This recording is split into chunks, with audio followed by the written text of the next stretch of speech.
with the Ron Toy team at Cross Country Mortgage. Want to give you a little bit of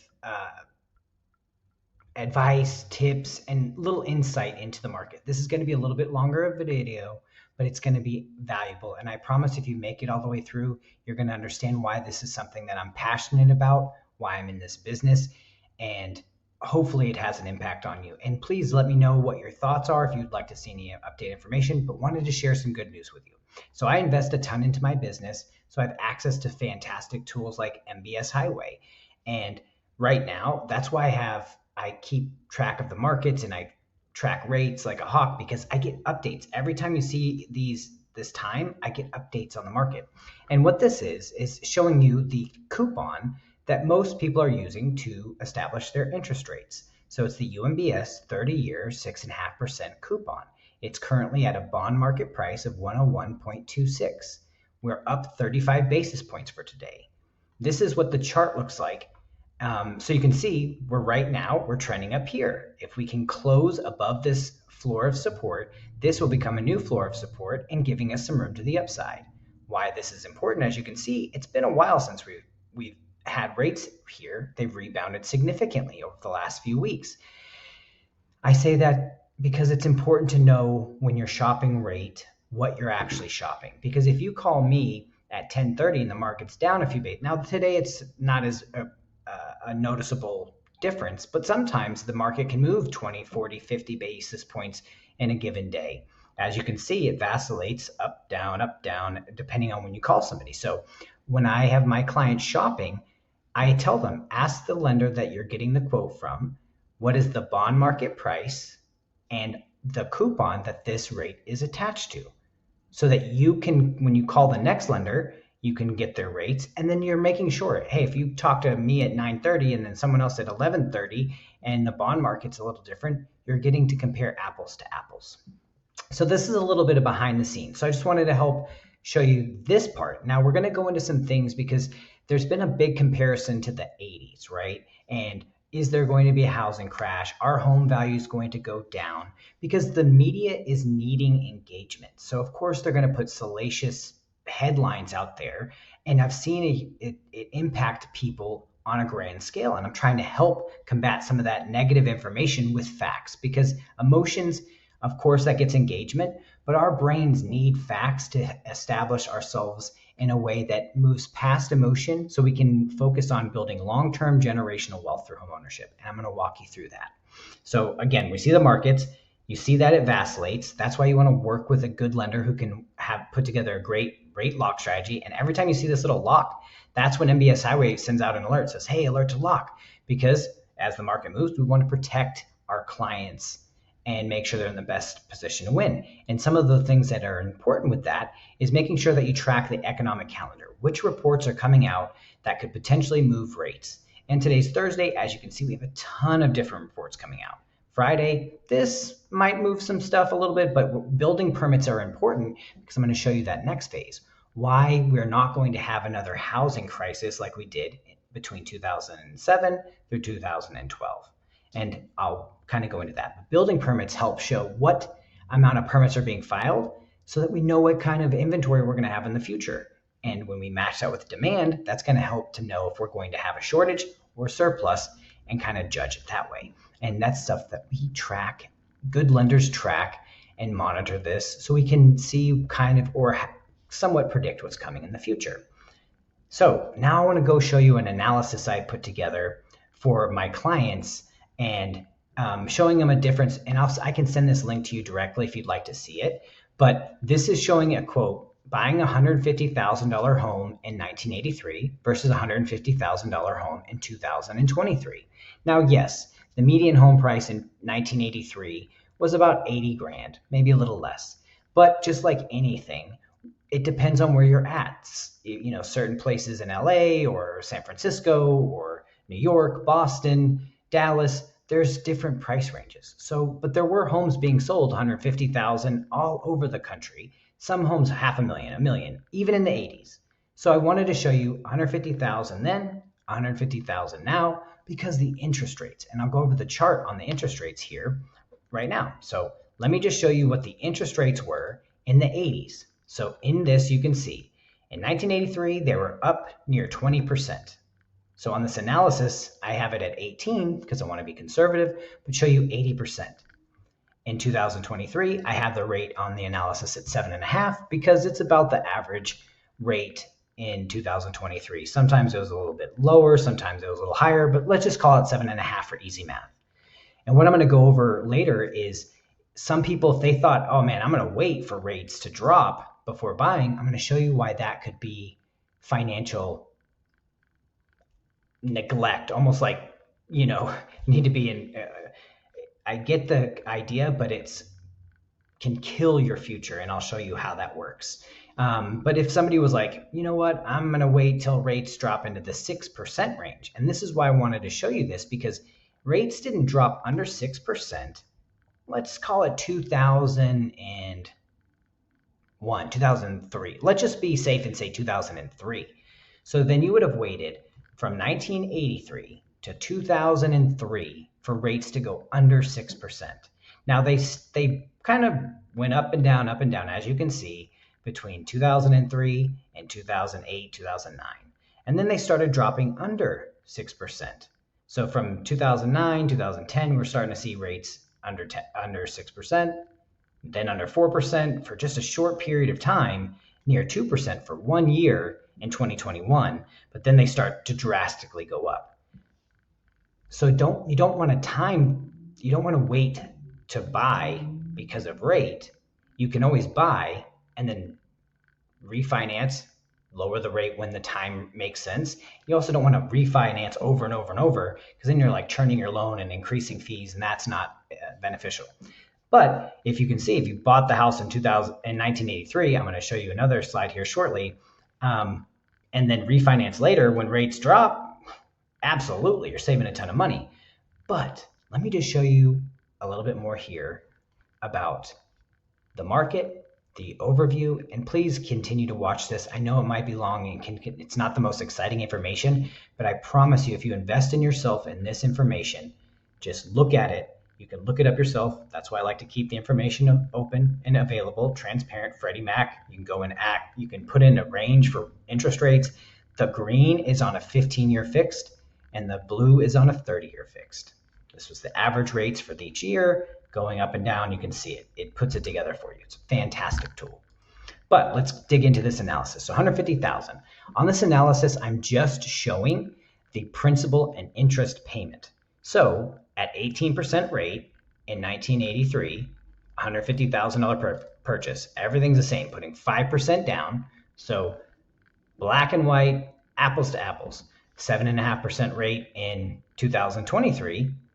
What's my monthly payment for your principal and interest? Well, if you bought that $150,000 house in 1983, your principal and interest payment alone is $2,147.60 versus, and in 2023, $996.38. Now you might be saying, well, Ron, wait, I live in Dallas, Texas. I can't find a 3-bedroom home for 150 grand. You're right. But if you want different results, you have to do different things. If you want different results, you have to think differently.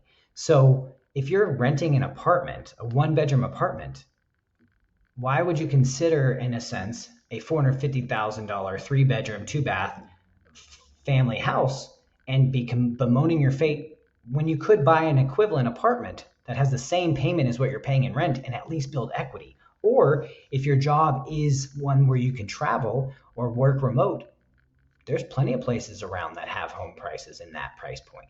And if you're working with a great realtor, you can look at how the demographics are going, which I can do on this amazing tool over here.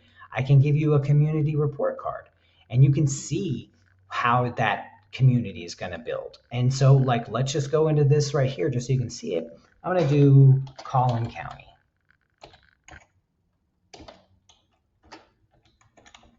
See, Collin County. So let's look at Collin County. So I could do this for you if you're in Texas. You're like, hey, let me look up this town. So we can see exactly what time it is over here.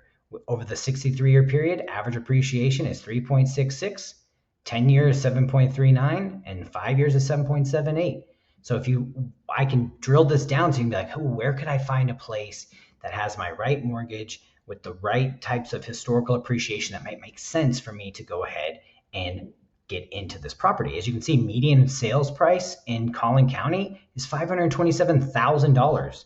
That was not the case, obviously, 10, 15 years ago, but people who bought did the right thing. I'm going to show you how that looks. But I wanted to show you this report card so you can look at this in a different way, because when you start to go down and look at the net worth, so somebody who bought that house in 1983 for 150 grand, and if the average appreciation I put in this was only 4%, because that's about the average between 1983 and 2023, the average appreciation around the country was 4%. So here it is, $720,000. You look at homes that are selling right now in different areas, that's absolutely tracks. Now, of course, some years up, down, and I'm going to show you the average appreciation rates in the United States from 1942 through 2023. So you can see what I'm talking about. Now, if you were trying to wait, you're going to miss out on all of this. But this is the difference. In that 30-year period, if you would have paid your mortgage off comparatively at 7.5% rate versus the 18% rate, you'd save $414,000 in interest.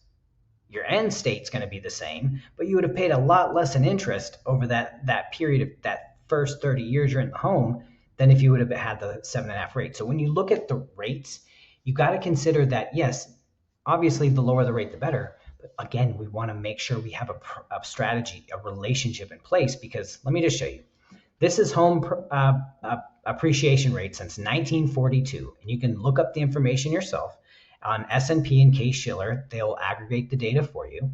But this is the average appreciation rate per year. So as you can see, since 1942, our country has an amazing history with equity gains through home ownership. And that's why it's so important to buy, because if you live somewhere, you're paying rent, and either it's going into you, which is like a way to save. It's called forced savings through principal balance reduction. Every time you make your payment, a portion of that is going directly towards principal.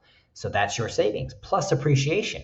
So what on this next slide I'm going to show you and go over is from 1983, if you bought a $150,000 house and it went up 5%, what it starts in 1984, then it goes up 5%, then it goes up 7%, 10%. So between 1983 and 2003, I'm going to show you what that $150,000 house looks like in value.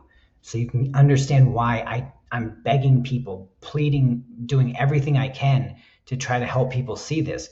You don't have to use me. You can use whomever you want, but please talk with somebody to get you on a path to home ownership so that you do not get left behind. Because we can complain about the past and everything the way it is, but we have to define reality the way it is versus the way we hope it to be or wish it to be. Because we can work towards that future, but the reality is right now that homes since 1983 have appreciated almost every single year outside of 1% drop in 1990. It was flat in 1991. And then 2007 through 2011, it went down in value. Now, why?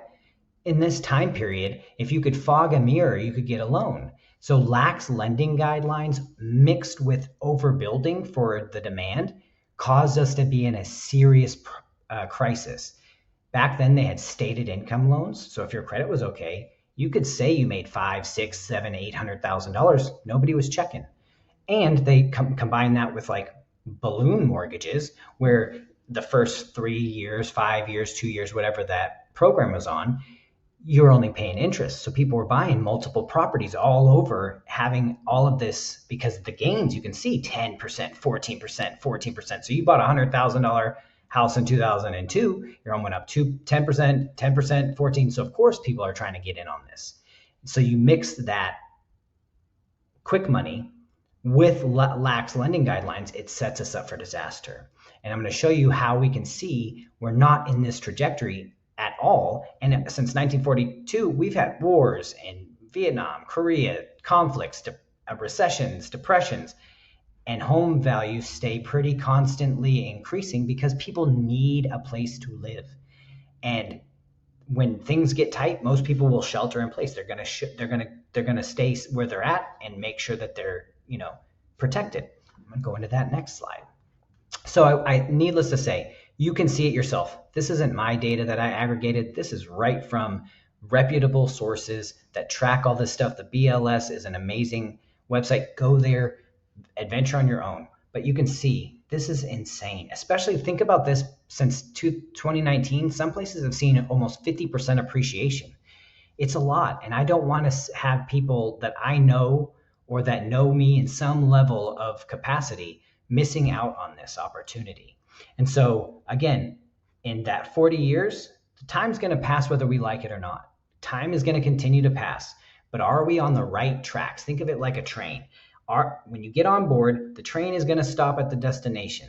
So if you are on the tracks and you're doing the right things, by the time it's over, you're going to be in the right phase. But if you're trying to run and catch up and do this and trick it out and think you're going to, figure these things without guidance, you're going to be lost. And that's what I don't want to have happen. People that were in the 80s, if they had bought, now look at what they have. And this is so important. And let me show you some other information. That's great. So interest rates since the 80s. As you can see, I've went over this a little bit. Boom, boom, boom. Why was that so important when I talk about the rates under 6%? Because some people are waiting to purchase right now because they're waiting for rates to be what they were when it was a very rare occurrence for rates to be that low. Since for the last 40, 50 years, the average interest rate is around 7%. And so obviously there's times when it dips low, refinance, but it's more about the equity gain.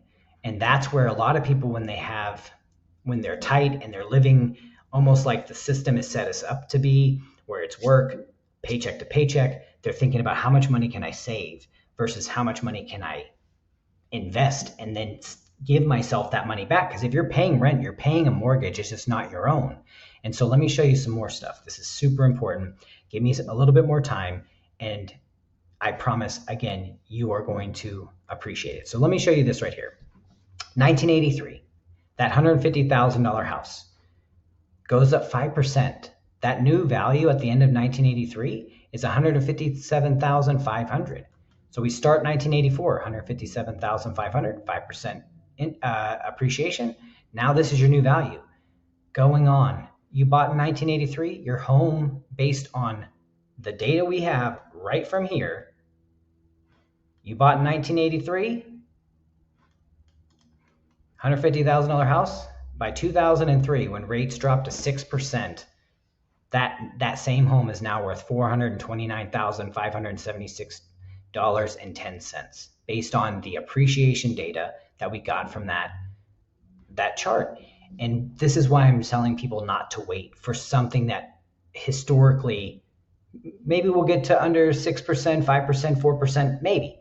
But if you wait, you're missing out on all this money.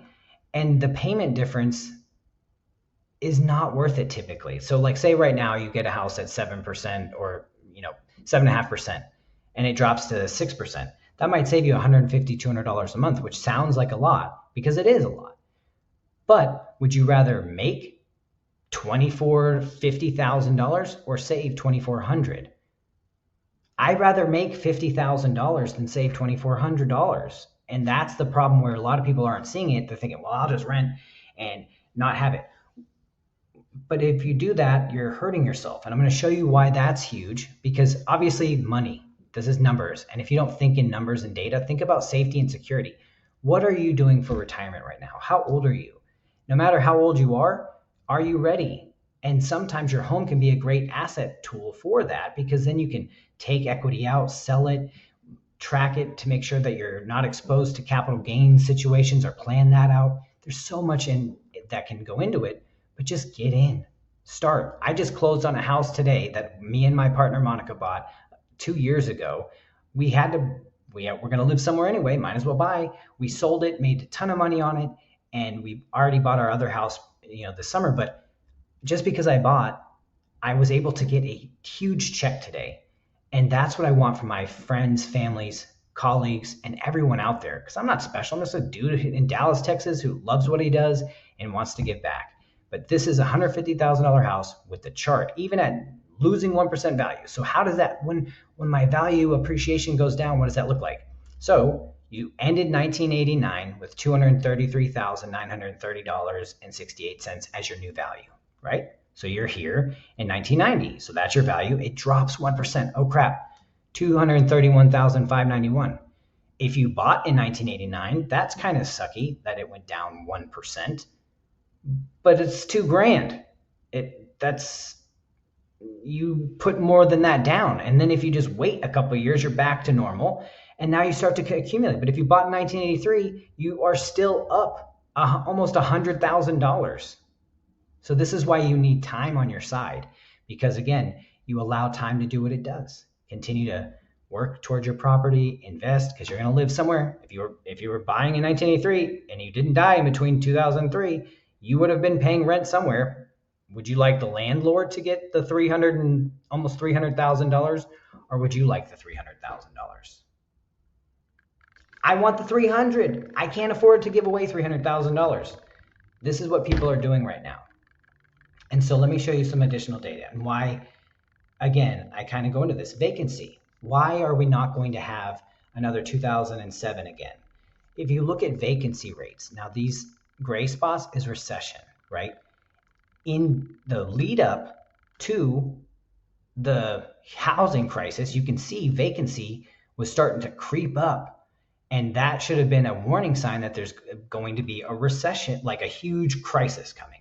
But typically in recessions, home vacancy starts to drop. As you can see, it's climbing, but then it starts to come back down. As you can see, it was up, down, because people go to quality. They need to have a place to live. So this is rental vacancy and homeowner vacancy. As you can see, it kind of follows trends all the way around.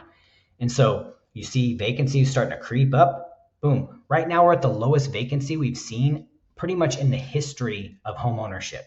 And that's because it's such a solid investment. People are not getting, there's the most amount of equity we've had in homes in forever as well. They don't need to sell. Though that's why the homes aren't sitting on the market. The average days on market is like 30. So we don't have the vacancy that would cause a crisis. And there's also the supply and demand, which I've shown that before, and I won't go into detail on that today. But there's 11 million more buyers in the market today than there were in 2007 and 8. 2007 and 8, there was 4 million homes available. Right now, there's less than 1 million. So when you have 11 million more people buying homes and 3 million less homes available, what do you think that's going to do to home values? Of course, it's going to make it go up.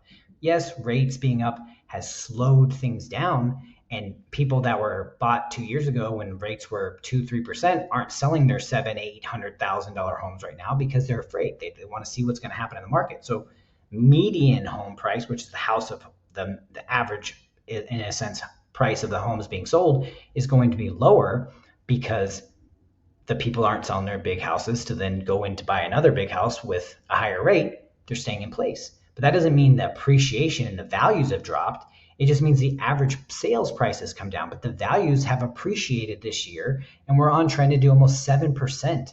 Between 5 and 10% is what most companies like Zillow, BlackRock, and all these other ones are projecting. FHFA is between 7 and 10%. Some places say 5, but again, every year, I showed you the slide earlier. And again, I know this is longer video and you're probably like, Ron, just get to the point. The point is you need data. Now, this is another thing that drives me up the wall. Since 1994, we can see whose home ownership rates. Not a shocker. This is embarrassing. But you see all other races, the Hispanic community, Black community. What are we doing? This information needs to be out there. It is embarrassing. This is percentage, 40%. Started to go up, which is great, but then starts to come back down. But the fact of the matter is that this has got to get fixed. We have to get this fixed. And how that happens is through education and communication and community sharing this information. So please share this across the board. And let's get more people building long-term generational wealth through home ownership. This other slide that I've got here that really kind of just grinds my gears is, again, we go to home ownership by age group, right? 65% of people 80% of people 65 and older own a home. And again, through recessions, you can see home ownership starts to rise in that time period because they got to be somewhere safe. And then it comes down a little bit when it's after the recession because people feeling good, they're making money, they'll sell, but then it'll come right back around. But look at this, under 35. Why this is so important is, again, I showed you that 1983, 40 years, right? You're 20, you're thinking, I got plenty of time to retire. I'm going to rent. And you spend the first 10 years of your life renting. Let's just go look at that slide again on this. 83 to 93. 238,000. So you almost missed out on 100 grand in net worth building. Because if you'd have rented no matter what. Just in this analysis, so it's easy numbers so you can see it. Do you want to lose 100 grand between now and if you're 20, between now and you're 30? And if you buy under your budget, you can use that as an investment property. You can, after a year, get a lease on it, go buy another property, continue that cycle, but don't miss out on that 100 grand. But that's what I'm talking about. You're under 35. I wish I could go back in time when I was 18, 19 years old, living on my own, renting an apartment, and bought a condo. Because a lot of times people don't buy a house because they're like, I don't know what it's like to buy a house. Well, when you're first learning to drive, typically you don't get a Ferrari. And that would not be a safe thing because we all know if you get a Ferrari, your first car, and you've never driven anything, you don't know how to drive a standard, you're going to wreck it. So how about we change the narrative when people are younger that maybe you should buy a condo, which is like an apartment. You're buying it and now you're only responsible for walls in. So you have the security of like living in an apartment where you don't have to worry about yard work. You don't have to worry about maintenance. Yes, there's an HOA, but the HOA there is designed to take care of the property, which if you are in an apartment and you're paying rent, the HOA is baked into the rent because there is cost for maintenance crews. There's cost for employees in the office. You just don't see it broken out that way, but that's why your rent is what your rent is. So get an equivalent payment. If you're paying $2,000 a month, let's look at what you can buy and have all included, including HOA, 2,000. And then now you're building equity. But this is embarrassing to think about this, that under 40% of people 35 and under own a house. And it stays under 40. Only time it ever went up, again, back when lending guidelines were so lax, was during the 2000, build up to the housing crisis. Again, that might have been more geared towards, and you can see it did it for every age group, lax lending guidelines, predatorial stuff. But now the guidelines have been fixed, they're aggressive, but you can make it happen. Your credit, all of it, we can make sure you're on a path to home ownership. 19, you got a job, let's talk. If you have a kid going to college, think about this. What if you bought them a duplex or a condo, and now it has a 2-bedroom and you can have one of their buddies living there, rent. So in that 4-year period, you bought a condo near the college instead of paying room and board and wasting 40 grand a year. Now you're building equity for your kids. So when they're out of college, they can sell the property, use that to pay off debt or have it as an investment property or their first house. But there's strategies. That's why you need to talk to somebody that can help you. But again, under 40%, we need to fix this. Let's talk.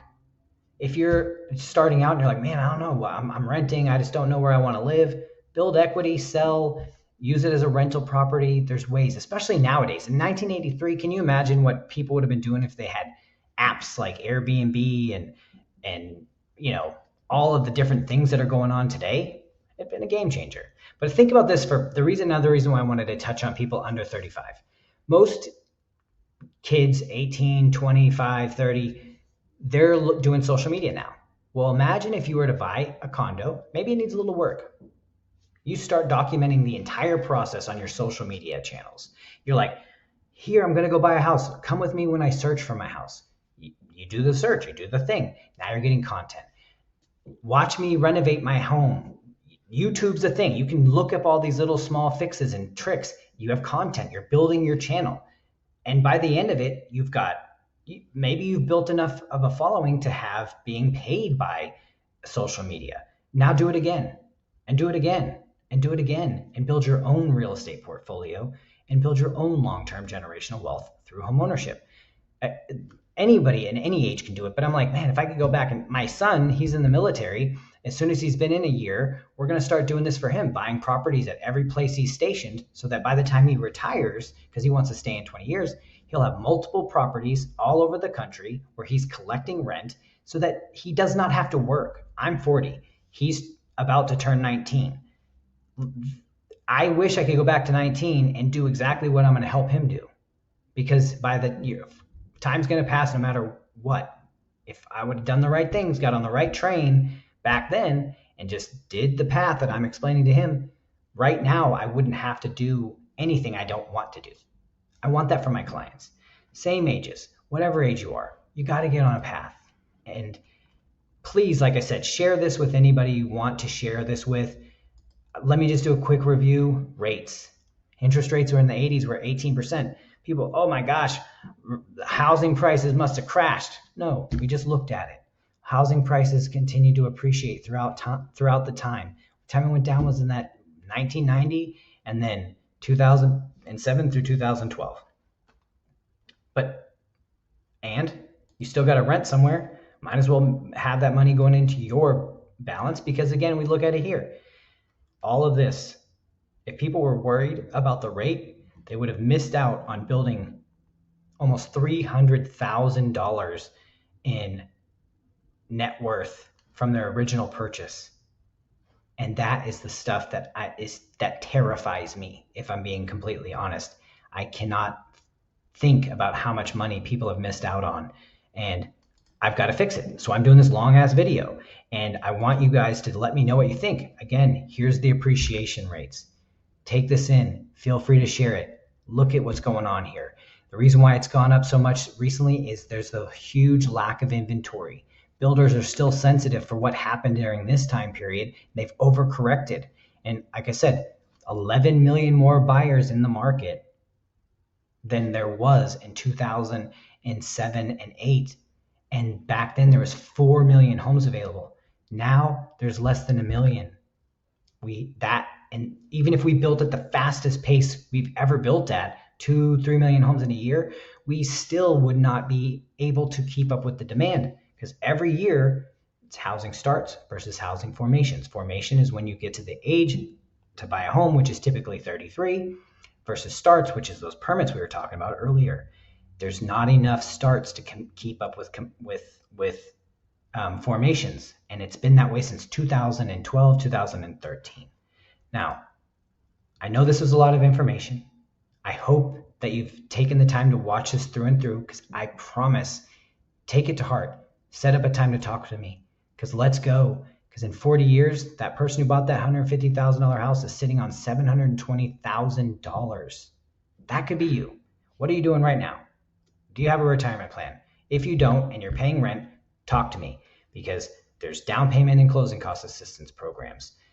I'm going to be doing a thing on my TikTok where I show people using the guidelines how to properly source flipping furniture. I like woodworking anyway. So I'm like, what would be a cool way to help people savings? Because a lot of my clients are having issues saving for down payment. But that's because they don't realize that there's down payment and closing cost assistance programs. All they really, truly, in some cases, need is earnest, option, and appraisal. So if I can help them see a path to save $3, $4, $5, $6 grand using $0, because I'm going to show them trash days. Go find furniture on trash days, paint it, and I'm going to show them step by step. Here's me going out looking at for stuff. Here's me doing the work. Here's me listing it on Facebook Marketplace. Here's the receipt. Here's how you document it. Here's how you save it in a file so that when you're ready to send everything over to your lender, it's properly sourced. So I'm going to do it start to finish, because if I want the world to change, I've got to be the change I want to see in the world. And so how I'm going to do that is showing it like I'm starting from base. People who have an issue with savings, if you want a path, you want to see an opportunity, here's something. I want everyone I know or come in contact to be building wealth through homeownership. Don't have to use me. I'm happy to give you advice, happy to connect you with a loan officer in your area, but please talk to someone. I appreciate you, and we'll talk soon. Bye.